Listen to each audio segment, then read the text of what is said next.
Bon allez, deuxième match. Donc bien sûr on l'avait dit, galanterie oblige. Donc le titre des divas entre Edge Ellie et pendant ce temps-là, eh bien, elle est en train de boire bien sûr notre papy. Je pleure. Et oui, Nikki Bella contre Edge Ellie pour le titre des divas. Est-ce qu'il y en a un de vous deux qui aimerait un petit peu rappeler ce qui s'est passé entre les deux femmes? On en avait parlé. J'ai déjà fait un traumatisme avec les New Day contre les Dust. Donc bon bah vas-y. Je vais vraiment être le plus expéditif possible. Alors déjà, donc on se rappelle que au Survivor Series, Nikki a remporté le titre des divas en 35 secondes. 36. Et Jelly s'est fait violer. Je le répète. Ouais, non mais moi je serais d'accord de violer AJ de cette façon. Je pense pas qu'elle serait extrêmement consentante et je pense que CM Punk m'en voudrait beaucoup, mais bon. Je pense qu'il serait capable de faire de ce qu'il fait en ce moment à l'UFC, je pense.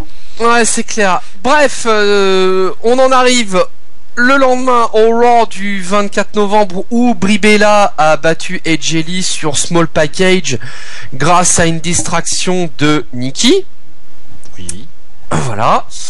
Ensuite, au SmackDown du 28 novembre, Nikki Bella a battu Emma. À noter que AJ a ensuite attaqué les Bella après le match.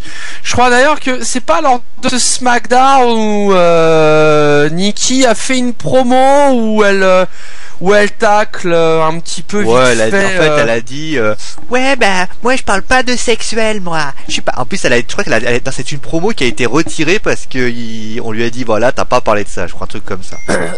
AJ a éclairé après comment Brie et Nikki en disant que le talent n'est pas transmissible sexuellement en référence à Daniel Bryan.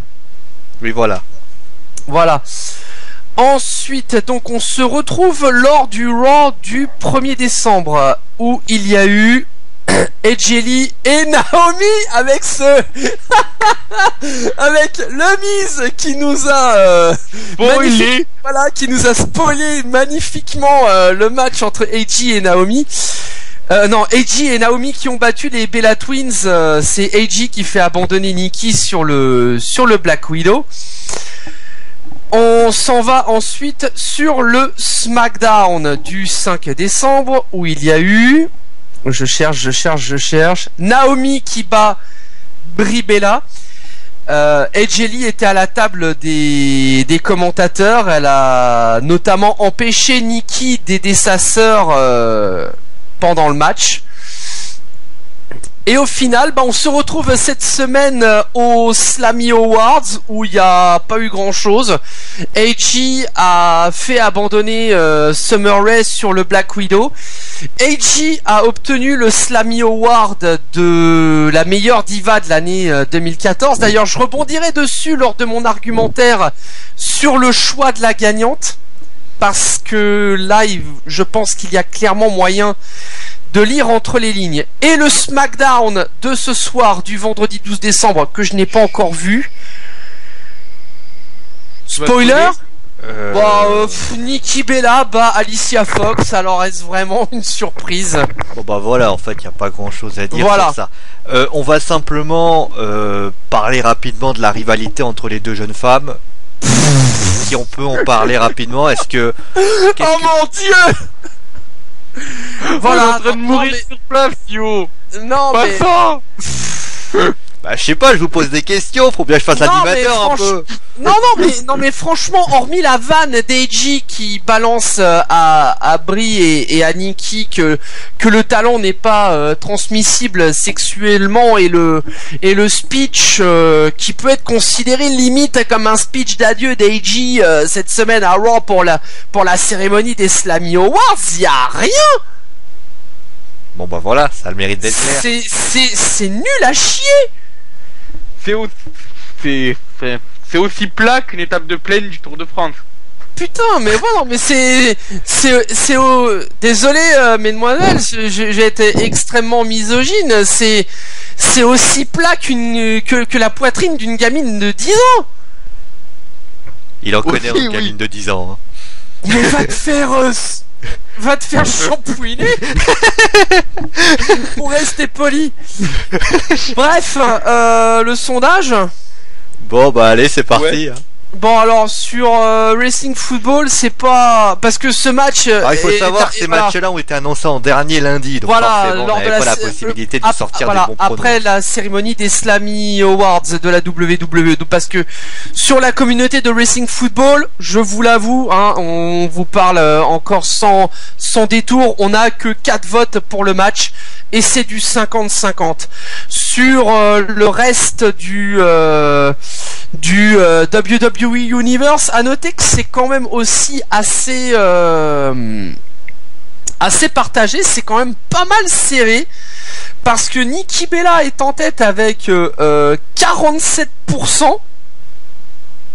En tête avec 47%. Oui, Nikki Bella. Ah oui, parce que attends, Nikki Bella est en tête avec 47% des suffrages, donc pour qu'elle conserve son titre de championne des divas. AJ a 45% pour qu'elle devienne championne des divas une 4e fois, et on est à 9% en personne. C'est disons que si on essaie de lire entre les votes, t'as ceux qui ne veulent pas plus voir AJ Lee championne, et t'as ceux qui, on va dire, ne veulent pas voir forcément Nikki, qui la trouve voilà. Justement, au niveau des arguments, ce qui est ressorti, AJ Lee gagnante et championne pour une 4e fois, pour justifier son Slammy Award de diva de l'année lundi soir, pour qu'elle marque l'histoire, et puis par principe, parce que Nikki, concrètement, elle est à chier. Les arguments pour que Nikki Bella reste championne des divas, ça fait 3 semaines qu'elle a le titre. On a le retour de cette fameuse rumeur qui disait qu'AJ Lee pouvait quitter la WWE à l'issue des Survivor Series. Cette rumeur est revenue au galop cette semaine, et AJ pourrait quitter finalement la WWE à l'issue de TLC.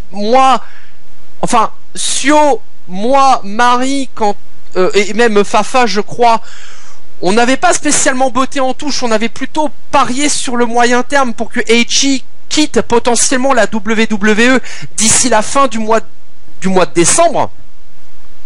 Ouais. Dans les autres arguments pour que Nikki reste championne des divas, future rivalité en prévision contre sa sœur au Royal Rumble ou à WrestleMania. Et donc le speech d'AJ Lee à Raw lors des Slammy Awards, qui pour certains est considéré comme un speech d'adieu, sachant qu'elle a eu le Slammy Award de la diva de l'année, et c'est vrai que je vais en revenir dessus lors de mon argumentaire. Maintenant, mon coup de gueule, concrètement, c'est que je vais être assez expéditif. Brie Bella n'est plus sous la stipulation de sa frangine. Concrètement, qu'est-ce qu'elle fait à lécher les pompes de Nikki, alors qu'elle l'a traité limite comme une sous-merde entre Hell in a Cell et les Survivor Series? C'est même pas ça. C'est pourquoi n'avoir pas fait faire un heel turn à Brie au moment où elle perd contre Nikki? Pourquoi lui faire attendre 1 mois? Ça a servi à quoi? Voilà. Ça n'a servi à rien finalement. Le heel turn, il a attendu 1 mois après, et après, pour quelle raison? C'est retombé comme un flanc, c'est retombé comme un brownie qui a mal cuit au four. Non mais ça m'énerve. Purée, c'est n'importe quoi niveau storyline. Fabrice, t'as donné ton avis ou pas? Non, mais je pense que vous avez tout dit là, c'est-à-dire que c'était nul comme rivalité. Bon du coup, bon écoutez, c'est magnifique, vous allez pouvoir donner vos pronostics. On commence par Fabrice. Alors moi je vais dire victoire de Nikki Bella par tombée. Donc l'argument, c'est cette fameuse rumeur qui annonce le départ de AJ Lee. Donc si la rumeur venait à être vraie, faut qu'elle perde, parce qu'elle peut pas partir avec le titre. Enfin, elle pourrait, mais Trish Stratus l'a fait. Ouais, mais Trish Stratus avait un plus gros cursus à la WWE, Sio. Rappelle-toi, Trish. Il a dit, faut pas qu'il parle le titre. Trish Stratus l'a fait. Ouais, non, mais Trish, elle est arrivée en 99 ou en 2000 à la WWE, je crois. Oui, voilà, un peu dans ces zones-là. Voilà. Vas-y, termine, Fafa. sinon, je pense qu'il y a vraiment rien à... Je vois pas d'autres arguments. Ah si, limite aussi un nouveau ping-pong, ping-pong, oui. qui commence vraiment à me sortir par les oreilles et par tous les autres orifices possibles et inimaginables. Voilà. On veut pas savoir. Sinon, ben voilà. Je crois que j'ai tout dit, hein. Bon, bah, papy. Ouais, bon bah mon plus grand désarroi, Nikki, parce que déjà, je pense qu'il faut un petit peu l'établir sur le moyen terme, en tant que championne heel.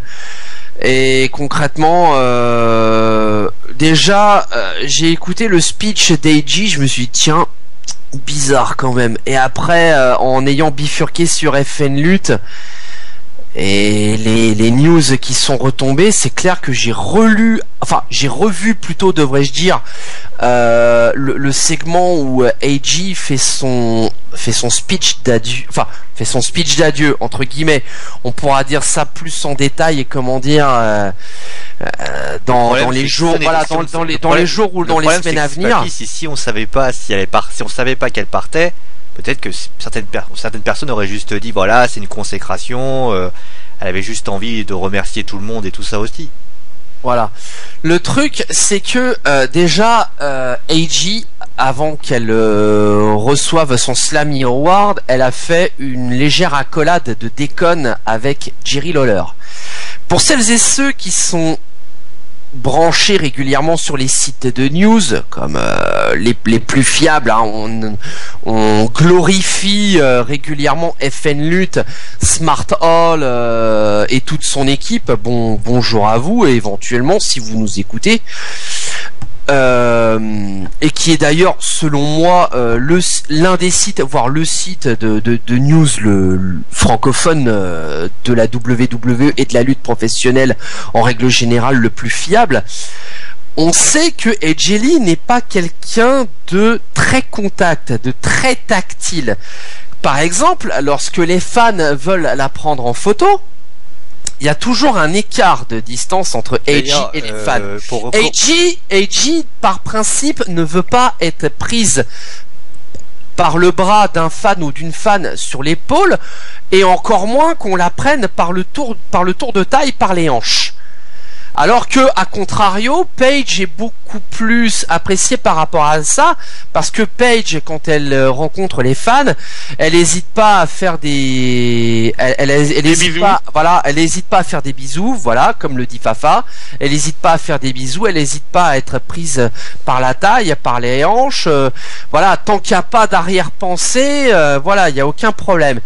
Et AJ, elle a fait juste un petit contact vite fait, limite, c'était entre guillemets pour plaisanter avec Jerry Lawler. Bon, ça encore, limite, ça peut être anecdotique.